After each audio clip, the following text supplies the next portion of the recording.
Greetings, friends. It has been reported that climate change is affecting Scotland lochs and reservoirs.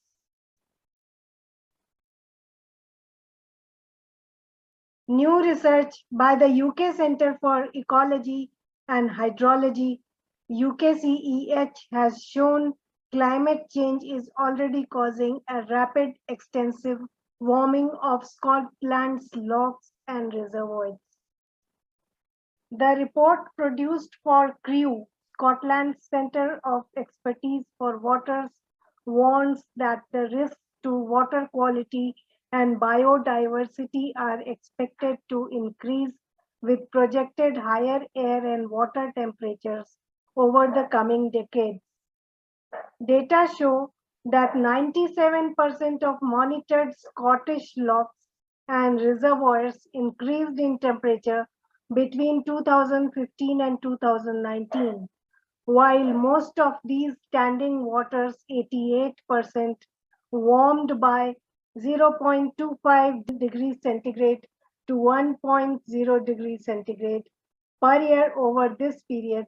9% increased by more than that, some by up to 1.3 degrees centigrade per year.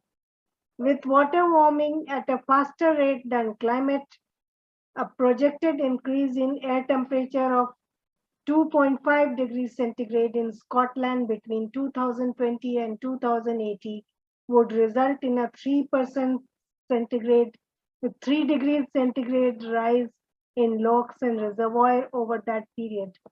The UKCEH researchers warned that warming and changes in rainfall patterns associated with climate change increase the risk of outbreaks of harmful algal blooms, which outcompete other freshwater plant species and produce toxins that can affect animals and people. This would restrict the use of Scottish lochs and reservoirs for recreation and water supply, and as a safe habitat for wildlife.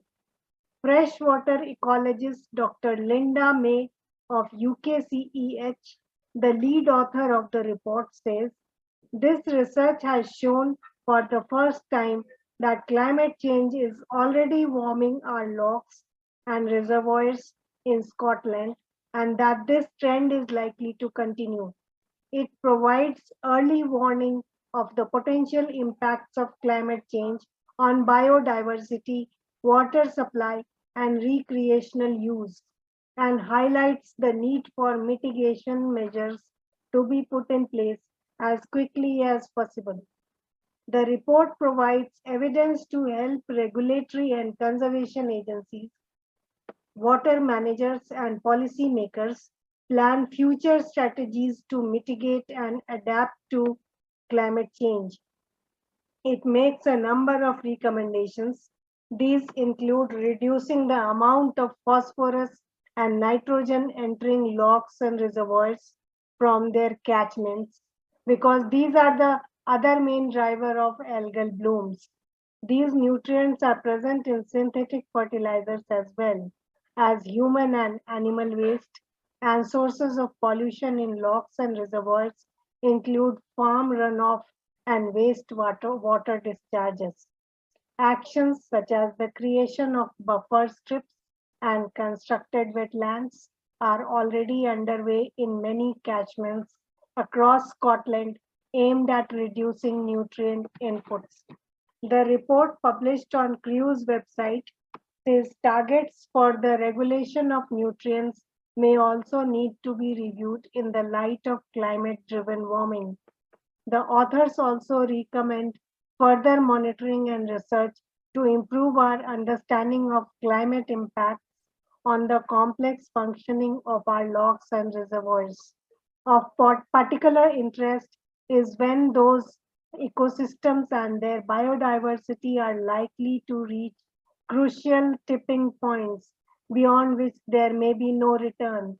Further research by CREW in 2022 will help address those questions. Mary McEllan, Environment Minister in the Scottish Government, says the report would be hugely valuable in informing sound climate policy decisions, adding, this important research provides yet more worrying evidence of the risks of harm from climate change on Scotland's water environment. It is vital that we do more to mitigate those impacts, to seek to reduce the pace of warming, but also to adapt to it.